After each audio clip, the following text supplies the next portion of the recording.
time before the corporations can no longer rationalize their moral obligation to maintain their employees for the sake of the system. The cost differential between giving a human being a living wage versus automation will be far too dramatic. It will be far too cheap to mechanize.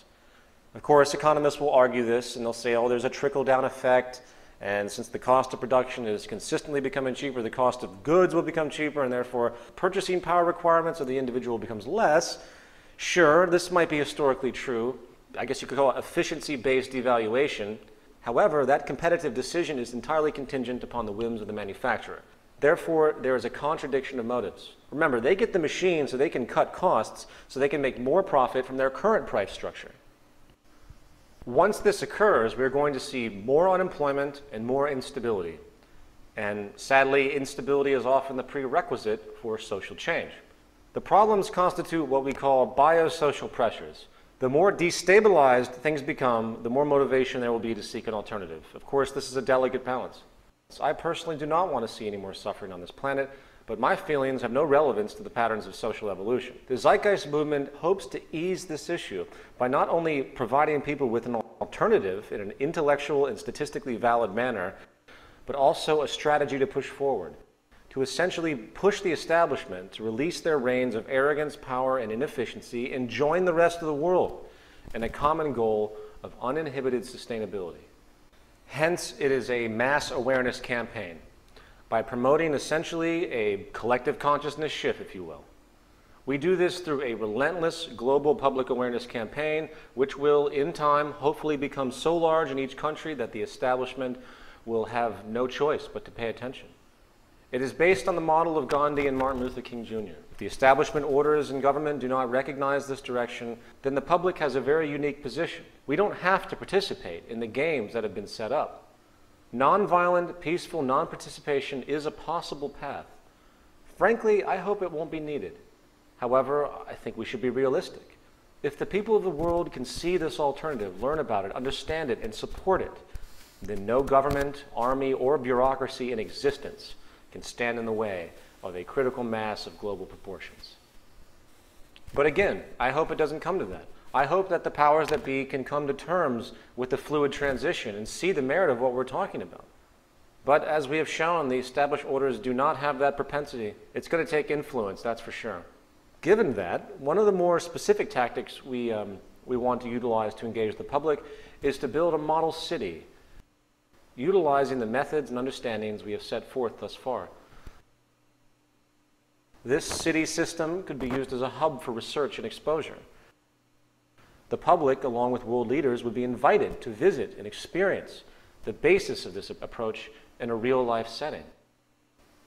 Then, in time, the hope is that a country, seeing the efficiency of this small aspect, will pick up the city model and apply it within its own system.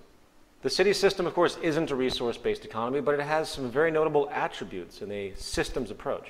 Then, in time, we hope these city systems will begin to spread to other regions, slowly wearing down the market system by their extreme efficiency. Hopefully, the logic will spread to greater forms of central planning and resource management, and hopefully the people of the world will awaken to a new paradigm. Again, there are many angles of interaction. There could be an independent council that consistently invites all world leaders to come to an independent meeting about this project in hope that maybe they would come together to talk about it. There are many other things I could say on this complex issue of the transition. And due to the allotment of time, I really don't want to spend that much more on it. What I will say, though, for those that continue to harp on it, wanting details and details, you know, we can't do anything until there's a mass awareness. So let's focus on that as the first step. In conclusion, the most common negative reaction people have who consider the tenets of a resource-based economy tend to come up with something called human nature. The argument is that humans are inherently competitive, greedy, blindly self-serving, implying that no matter how technically good things are in society, there will always be corrupt people who want to compete and abuse others and seek dominance, etc.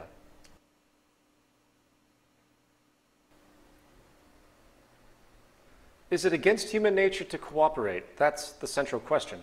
It certainly seems that way, doesn't it? If you look at the historical record, you'll find that there's an endless series of wars, genocides, conquests, competitive tendencies, and power abuses.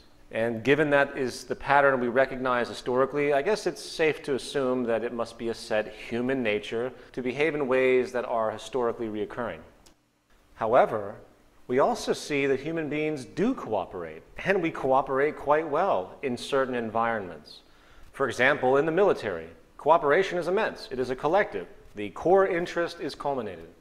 They work together and do so very well. Granted, they are competing against a common enemy, which is another army usually, but it's still cooperation nevertheless, even if it's isolated. Therefore, the environment plays a critical role on whether we decide to compete or cooperate.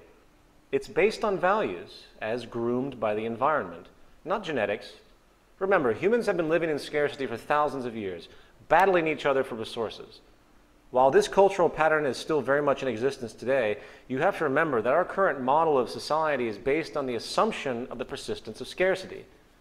If we were to eliminate the basic environmental cause, we will likely eliminate most competitive effects.